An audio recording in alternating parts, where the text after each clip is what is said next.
উনি আমাকে বলে যে গাঁজা কি এভাবে ডলে নাকি এভাবে ডলে। এই পদত্যাগ না করলে পরীক্ষা বাতিল করে দেব আমরা।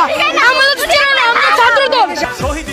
এ হলো এখনকার বর্তমান পোলাপান, ওদের মুখের থেকে এখনো দুধের গন্ধই যায়নি, ওরাই নাকি এখনকার ছাত্র দল। তো এভরিওয়ান, আসসালামু আলাইকুম, ওয়েলকাম টু নিশান ভাই। কেমন আছো তোমরা সবাই?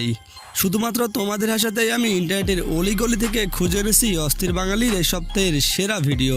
তাহলে আর দেরি কেন করছি, চলো আজকের ভিডিওটা শুরু করি। সময় কম, শুরু করো। আমি তোরা লাগাইছি, আমি আর 100 টাকা লাগাইতে পারবো। না ভাই থাক, কেউ খারাপ মাইন্ডে নিবেন না, আপুটি কিন্তু অন্য কিছু নয়, গাছ লাগানোর কথা বলেছে। আমার চোখে ভালো লাগছে তাই আমি করছি। বুড়া হয়েছে তো কি হয়েছে, ওনার তো মনটা আসলে বুড়া হয় নাই। আমার সম্পদ এখন এডি বড়। টাকা থাকলে কি না সম্ভব, তবে চাচা আপনি কি এই সম্পদকে চালাতে পারবেন? এ তো দেখছি পুরোই আগুন। समझ रहे हो? समझ रहे हो आप? ভিআইপি আর মানে কি? মানে রসুন ভিআইপি মানে খুব ভালোটা, বেশি দাম। রসুনও ভিআইপি হয়? দিস ইজ বাংলাদেশ বুড়ো, এখানে আলু পেঁয়াজ রসুন সবকিছুই ভিআইপি হয়। ভাই একটা সময় ছিল যখন আমাকে কেউ পছন্দ করতো না, আর এখনো সেই সময়ই চলতেছে। এ ভাইয়ের মতো অবস্থায় তোমরা কে কে আছো অবশ্যই কিন্তু কমেন্টে জানাতে পারো। আচ্ছা, চাল কুমড়ো যদি চালে হয় তাহলে ধনেপাতা মাটিতে হয় কেন?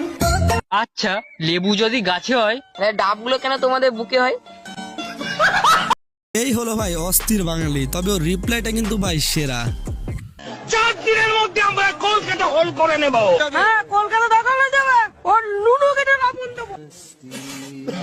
কলকাতা দখল করবে না, থাক বাকিটুকু আর বললাম না, তবে কাকিমা তুমি সেরা।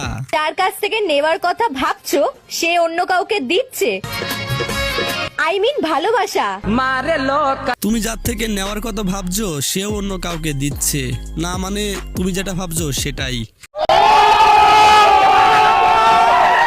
তো আজকের এই ভিডিওটা এই পর্যন্তই। তোমাদের কাছে যদি নিশান ভাইয়ের ভিডিওগুলো ভালো লাগে তাহলে একটা লাইক এবং চ্যানেলটি সাবস্ক্রাইব করতে পারো, কারণ তোমাদের একটা লাইক আমাকে পরবর্তী ভিডিও বানানোর জন্য উৎসাহিত করে। ধন্যবাদ।